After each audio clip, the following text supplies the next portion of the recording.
গড়ালেও দেখা নেই সূর্যের। শীতের প্রকোপে বেড়েছে জনদুর্ভোগ। এ বিষয়ে জানাতে যুক্ত হচ্ছেন সহকর্মী রিফাত রহমান। রিফাত, তাপমাত্রার তুলনায় ঠান্ডা বেশি অনুভূত হচ্ছে কিনা, আবহাওয়া অফিসই বা কি বলছে জানাবেন।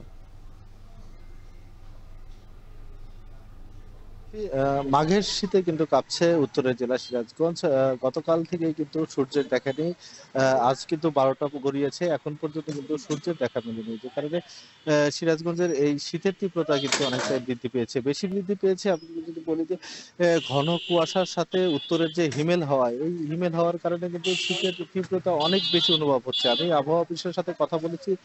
তারা যেটি জানিয়েছেন যে আজ সকালে কিন্তু সিরাজগঞ্জের যে সর্বনিম্ন তাপমাত্রা সেটি কিন্তু 10.7 ডিগ্রি সেলসিয়াস সর্বনিম্ন রেকর্ড করা হয়েছে। তবে এই যে হিমেল হাওয়া, এর কারণে কিন্তু অনেক বেশি শীত অনুভব হচ্ছে। এতে করে যে এখানকার যে সিরাজগঞ্জের জনজীবন, এতে কিন্তু প্রভাব পড়ছে। বিশেষ করে যারা খেটে খাওয়া নিম্ন আয়ের মানুষ রয়েছে, তাদের কিন্তু সবচেয়ে বেশি বিপাকে পড়তে হয়েছে। কারণ সকালে তাদেরকে দেরিতে বের হতে হচ্ছে, কারণ ঠান্ডার কারণে তাদের আসলে কর্মে ব্যাঘাত ঘটছে। বিশেষ করে তারা যেটি বলছেন যে আসলে তাদের কিন্তু কর্মঘণ্টা কমে এসেছে। পাশাপাশি শহরে ওরকম মানুষ না থাকার কারণে কিন্তু তাদের যে দৈনন্দিন আয়, সেটির উপরও কিন্তু অনেকটাই প্রভাব পড়েছে। তবে সবথেকে যে বেশি বিপাকে পড়েছে কিন্তু যারা ছিন্নমূল মানুষ রয়েছেন।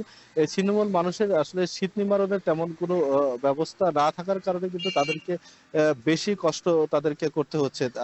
এর পাশাপাশি এই যে মানুষ আসলে ঘরের বাইরে থাকছে, এই ঘন কুয়াশার এবং হিমেল হওয়ার কারণে কিন্তু অনেক শীতজনিত রোগেরও কিন্তু প্রকোপ বৃদ্ধি পেয়েছে। আমরা হাসপাতালগুলোতে দেখেছি যে প্রতিদিনই কিন্তু ২০ থেকে ৩০ জন এই ঠান্ডাজনিত বিভিন্ন রোগে আক্রান্ত হয়ে সিরাজগঞ্জের হাসপাতালগুলোতে ভর্তি হচ্ছেন এবং অনেকেই কিন্তু চিকিৎসাও নিচ্ছেন। তো শীতের তীব্রতা বাড়ার সাথে সাথে কিন্তু যে জনজীবনে আসলে প্রভাব পড়ছে, এই প্রভাবের ফলে মানুষ কিন্তু অনেক কষ্টে তাদের আসলে দিন পার করছে। তবে আবহাওয়া অফিস যেটি বলছে যে আজকে বেলা বাড়ার সাথে সাথে সূর্যের দেখা মিলতে পারে, যে কারণে শীতের তীব্রতা কিছুটা কমও অনুভব হতে পারে। তো নাফি, সিরাজগঞ্জ থেকে শীতের এই ছিল আমার কাছে সবশেষ।